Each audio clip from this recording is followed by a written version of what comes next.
Alors aujourd'hui, je vous raconte la petite histoire de la Terre, enfin pas vraiment l'histoire, puisque c'est maintenant.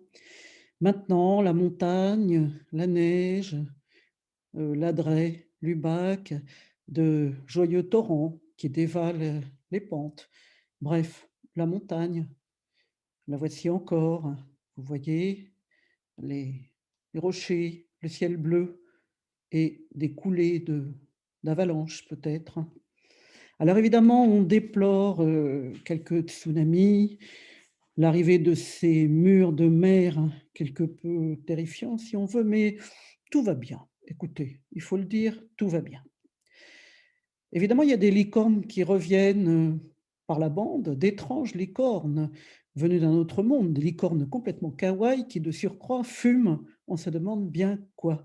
En tout cas, ça leur laisse le regard un peu vague à ces licornes de fumer ce qu'elles fument. Mais disons, tout va bien. Regardez la mer, le ciel est bleu, la mer est également bleue. Vous avez des joncs, vous avez des ajoncs, vous avez toute la beauté du monde, toute la beauté de la terre. Tout va bien, évidemment, toujours les tsunamis, le mur de mer qui s'avance vers nous, le tsunami, toujours un peu inquiétant, vraiment compact, hein, comme un mur de nuages ou un mur de mer.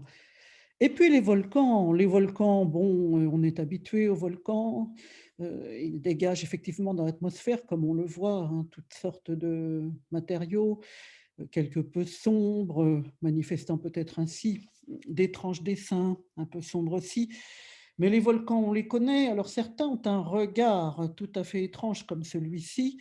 Voyez ce regard à la fois rose et jaune, ce regard extrêmement, vif et presque éblouissant, tandis que, se déversent là encore, toutes sortes de scories. Donc les volcans parfois nous inquiètent un peu, mais on est habitué, tout va bien, tout va bien. Voici un volcan, ou plutôt la lave qui s'écoule dans la mer. Alors la mer bouillonne, hein, sous l'effet de la lave qui s'avance vers elle. La mer est un petit peu, chaude et torturée, c'est pas forcément très bon, pour les habitants de la mer, les habitants et habitantes que sont les poissons et les pieuvres. Mais bon, ça va. Les fleurs, brillent. Celle-ci s'appelle Crevetola car elle est particulièrement rose, hein, comme vous pouvez le voir. Crevetola, Crevetola, c'est bon pour toi, c'est bon pour moi.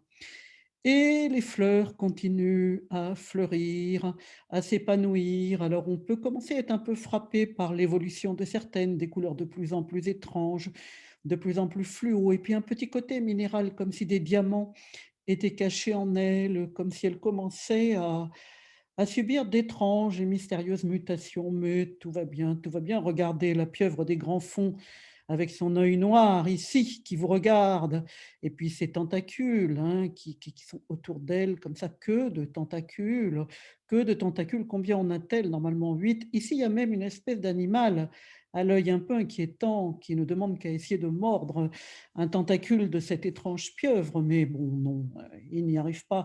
La pieuvre est calme, elle est heureuse au fond de la mer, tout va bien.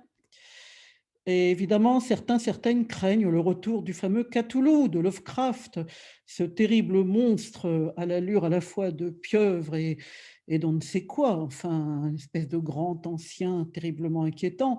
Et voyez ici, Cthulhu, on le voit à peine, on devine un peu ses terribles yeux ici et là, mais il se mêle un peu aux algues, à la mer elle-même. On ne sait pas trop où commence la mer et où finit Cthulhu, si on veut. Le ciel est vraiment d'une triste couleur kaki et grise, et Cthulhu s'avance, s'avance, s'avance ici vers nous avec ses tentacules, une fois de plus. Et on peut déplorer, c'est un peu triste, mais bon, la la calcination, disons les incendies, hein, de grands incendies qui laissent les arbres dans un triste état, des arbres presque osseux, des arbres complètement squelettiques après le passage de l'incendie, et la lune roule dans le ciel, elle roule, sur un axe étrange, hein, elle semble rouler, on voit à la fois son côté brillant et son côté sombre, c'est pas très normal, mais on va pas s'inquiéter pour ça, tout va bien. Les pluies acides, ah quel problème les pluies acides, qui peu à peu détruisent les forêts, mais Mais bon, on s'y fait, les plus acides, après tout.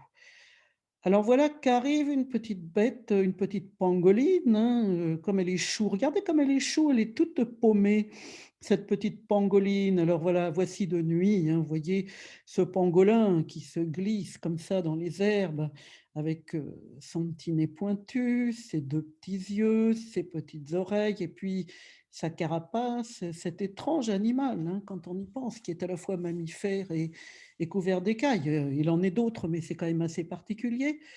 Et voilà le Covid qui débarque. Alors le père Covid, avec, son œil noir, sa bouche dévoratrice et il est là à répandre autour de lui le malheur et la souffrance. Mais bon, ça va bien, ça va bien. On va surmonter tout ça, tout va bien. Et voici les fleurs qui commencent à prendre des formes et des tournures peut-être un peu plus particulières. Elles se mêlent à l'ordre des champignons, des fungi. Elles s'accommodent peu désormais des frontières de la biologie traditionnelle, hein, ça se sent.